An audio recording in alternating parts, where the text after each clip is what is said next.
Hunters trapped a bear cub, but the mother's reaction froze everyone in place. The forest was silent, save for the crunch of boots against damp leaves. A group of hunters moved quietly through the undergrowth, their eyes sharp, their hands steady. They carried more than rifles today. They carried steel traps, bait, and a hunger for conquest. The sun hung low, its rays cutting through the mist like blades of fire, casting long shadows that made the forest feel alive. "Over here," one of them whispered, setting down a heavy iron trap. With practiced hands, he smeared the bait, scraps of fish and berries, its sharp scent drifting into the air. Another man crouched low, securing the device, its cruel teeth glinting in the filtered light. When the trap snapped shut with a metallic crack during the test, a chill ran through the air. Not far away, a bear cub, small, unsteady, and curious, wandered through the forest. It sniffed the air, ears twitching, following the trail of sweet bait. Its mother, a massive brown bear, was foraging deeper in the woods, unaware that her cub had strayed from her watchful eye. The hunters crouched low, breath held, as the cub stepped closer, its soft paws barely making a sound on the mossy earth. Then, snap! The trap clamped shut around the cub's leg. The little bear let out a piercing cry, high-pitched and desperate, a sound that echoed through the forest like a scream. The hunters exchanged nervous glances. Some smirked with satisfaction, others shifted uneasily. The cub writhed in pain, its cries growing louder, sharper. And then, silence. The forest stilled, as if holding its breath. From the shadows came a sound, low, guttural, and terrifying.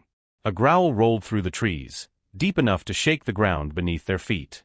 The hunters froze, every muscle tight, their eyes scanning the darkness. Out of the mist, she appeared. Towering, fierce, and unrelenting, the mother bear. Her eyes burned with fury, her growl rising like thunder. The hunters' victory had turned into their worst nightmare. The forest stretched for miles, a labyrinth of towering pines and tangled undergrowth. It was a place of secrets, where mist lingered low over the mossy ground, and shafts of light pierced the canopy in fleeting streaks. To the hunters, it was simply territory, land to be conquered. But to the creatures that called it home, it was a sanctuary. The hunters had entered this wilderness with purpose. They weren't starving men seeking food, they were thrill-seekers, men who measured their worth in trophies and pelts. A bear cub, though small, was valuable, either as bait to lure its mother or as a prize in itself. They told themselves it was tradition, a way to prove strength, but in truth, it was greed cloaked in the language of sport. Meanwhile, the cub had begun its day in innocence. It had trailed behind its mother as she foraged along a stream, nosing through roots and snapping at insects that buzzed lazily in the air. Distracted by the flutter of a bird's wings and the scent of berries, the cub had wandered farther and farther from her side. To the little one, the world was vast and exciting, each rustling leaf a mystery, each ray of sunlight a guide.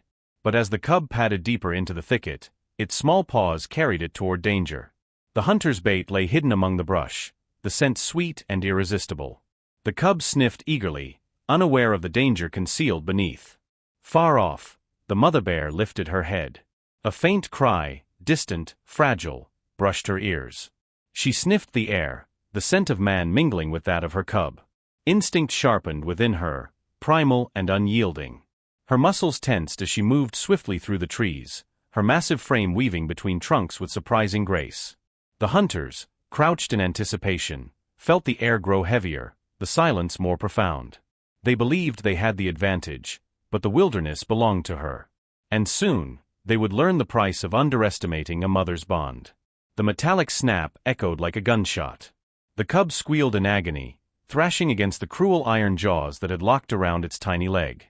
Its soft brown fur bristled, its eyes wide with terror. Each cry pierced the air, high-pitched and desperate, carrying through the trees like a warning bell. The hunters stepped out from their hiding places, their boots crunching on the forest floor. One of them smirked. "Got him," he muttered, gripping his rifle like a badge of victory. But not all shared his satisfaction.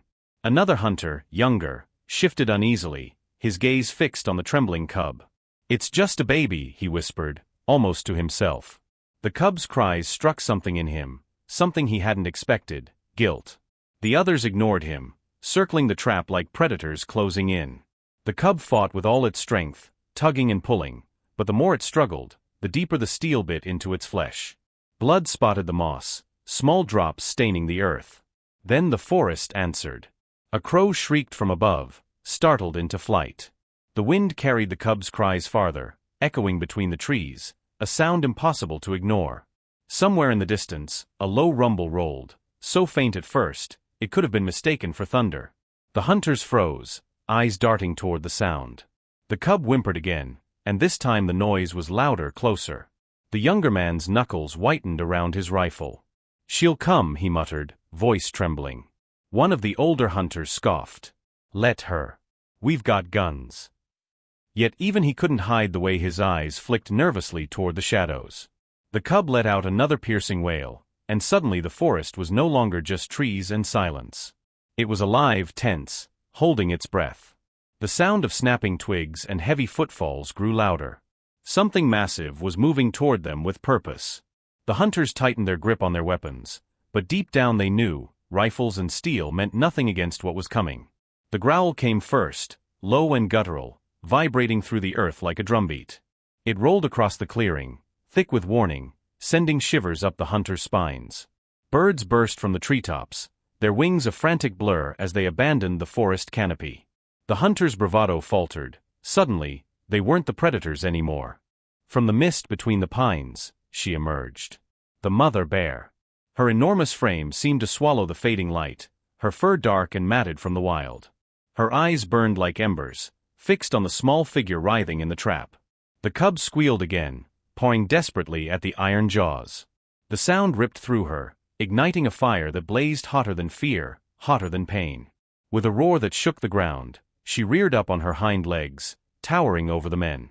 The hunters stumbled back instinctively, their rifles trembling in their hands. One of them hissed under his breath, "Shoot her before she charges." But no one moved. The sheer presence of the bear pinned them in place. It wasn't just her size, it was the raw force of her rage, the undeniable truth that she would die before letting harm come to her cub. She dropped back down to all fours, muscles rippling under her thick coat, and advanced one heavy step at a time. Each stride made the earth quake beneath her weight. Her growls deepened, rumbling through the air, vibrating in their chests. The younger hunter swallowed hard. His heart raced, but not from the thrill of the hunt. For the first time, he felt what it meant to be prey. The mother's gaze flicked between the men and the trap, as if weighing her options. Her intelligence was unmistakable. She wasn't just reacting, she was calculating. The hunter's fingers twitched nervously against their triggers, yet none dared fire the first shot. In that moment, surrounded by the hum of the forest and the deafening silence between her growls, the hunters understood, they were no longer in control.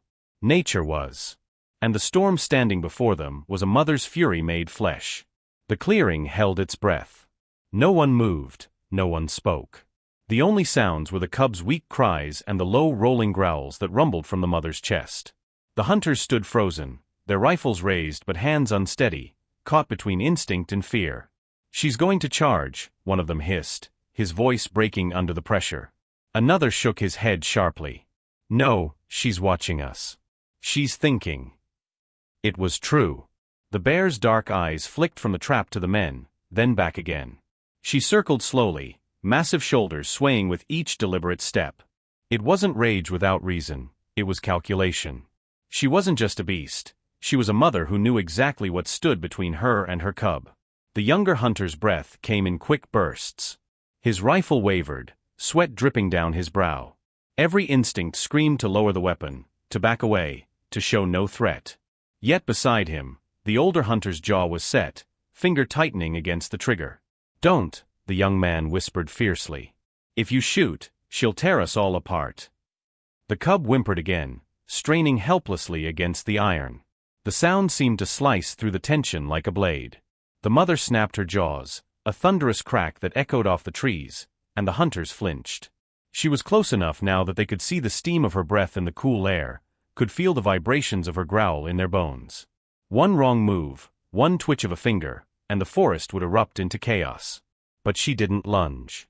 Instead, she lowered her massive head to the trap, sniffing the cruel steel jaws. Her body trembled with fury, yet she didn't strike. She simply stood over her cub, placing herself between it and the men, daring them to test her. The standoff stretched on, seconds dragging like hours. The hunters, once so confident, now stood like statues, realizing the weight of the moment. They weren't just facing an animal. They were facing the raw, unstoppable force of nature's fiercest bond. And none of them were ready for what she would do next. The silence pressed heavier with every passing second. The hunters' rifles trembled, but none dared pull the trigger. The mother bear stood like a wall of muscle and fury, her massive frame shielding the cub. Her growls had subsided into a steady rumble, a warning that promised destruction if they chose violence. The younger hunter swallowed hard. His chest tightened as he looked at the cub, its tiny body trapped, bleeding, whimpering. He lowered his rifle. "We have to let it go," he said firmly, his voice louder this time. The others glared at him, torn between pride and fear. But as the mother's dark eyes locked onto theirs, they understood. No trophy, no pelt, no fleeting victory was worth this. Slowly, with trembling hands, one of them bent down and pried the trap open. The jaws released with a sharp click, and the cub scrambled free, limping but alive.